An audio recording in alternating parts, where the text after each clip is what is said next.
Baiklah, Assalamualaikum warahmatullahi wabarakatuh.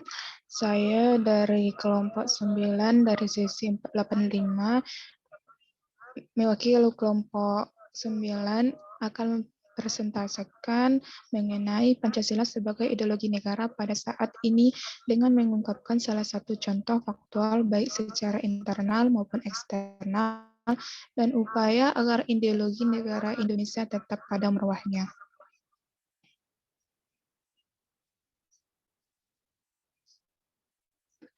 Di tengah perubahan zaman, persoalan yang perlu diwaspadai adalah ketika masyarakat, khususnya generasi muda, tidak lagi memandang Pancasila sebagai ideologi dan dasar negara.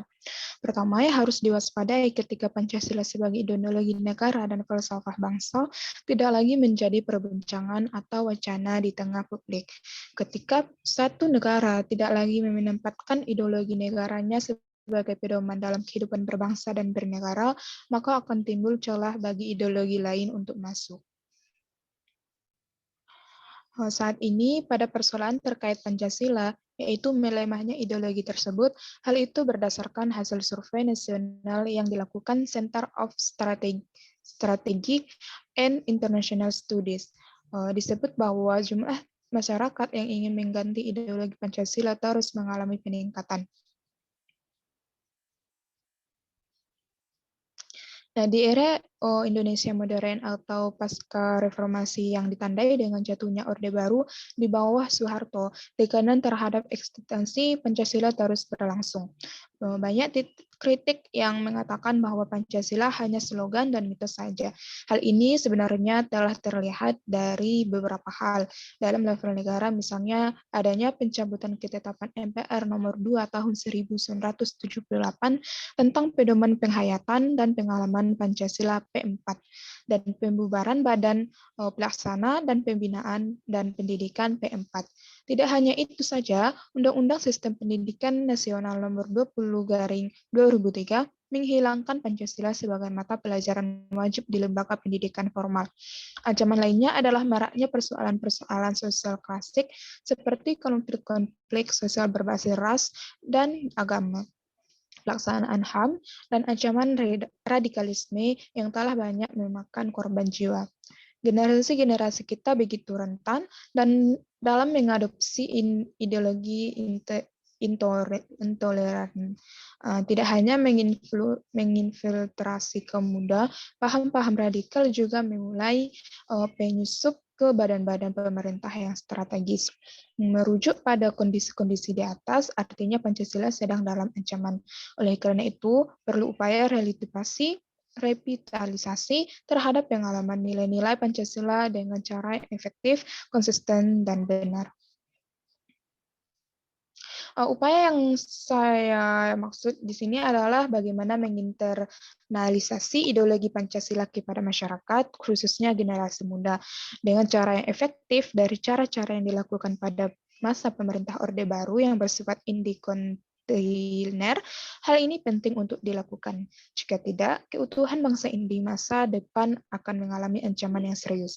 Hanya Pancasila yang masih relevan sebagai ideologi negara dan tepat untuk kehidupan berbangsa dan bernegara, baik di masa kini ataupun di masa depan. Strategi penyelamatan Pancasila, upaya menjaga dan mengutipkan nilai-nilai Pancasila di masyarakat dapat dilakukan dengan 3 hal, yaitu melalui pendekatan budaya, internalisasi di semua level pendidikan, dan penegakan hukum terhadap hal-hal yang tidak berjalan dengan nilai-nilai Pancasila. Yang pertama itu nilai Pancasila perlu kita dikuatkan dengan pendekatan budaya. Pemerintah melalui Kemendikbud harus menyusun strategi yang tepat, efektif, partisipatif, paksaan. Hal ini bisa dilakukan dengan bangun fasilitas atau pos budaya di semua wilayah dalam rangka melarikan sekaligus mengembangkan kebudayaan lokal yang ada di masyarakat. Yang kedua, kita akan menguatkan nilai Pancasila di sektor pendidikan. Nah, generasi muda adalah masa depan kita, masalah bagi ideologi Pancasila. Saat ini arahan ideologi radikal mulai mengancam generasi kita. Nah, pemerintah perlu memikirkan strategi yang efektif agar nilai Pancasila terinternalisasi dengan dalam kurikulum pendidikan nasional. Jika perlu, pemerintah bisa mengintervensi kurikulum yang digunakan di sekolah-sekolah dalam pendidikan tinggi. Tidak sedikit sekolah-sekolah yang mengajukan kurikulum berbasis nasional, khususnya yang terkait dengan pengetahuan kebangsaan dan kebudayaan. Yang ketiga yaitu penegakan hukum. Nah, nilai Pancasila yang ada dalam konstitusi telah tercermin dalam sejumlah peraturan instrumen internasional yang telah diratifikasi untuk melindungi hak-hak warga negara. Pemerintah tak boleh segan-segan untuk penegakan aturan hukum ini demi menjaga peraturan dan keutuhan bangsa. Mungkin sekian yang dapat saya sampaikan. Lebih dan kurang saya minta maaf. Saya sudahi dengan Assalamualaikum warahmatullahi wabarakatuh.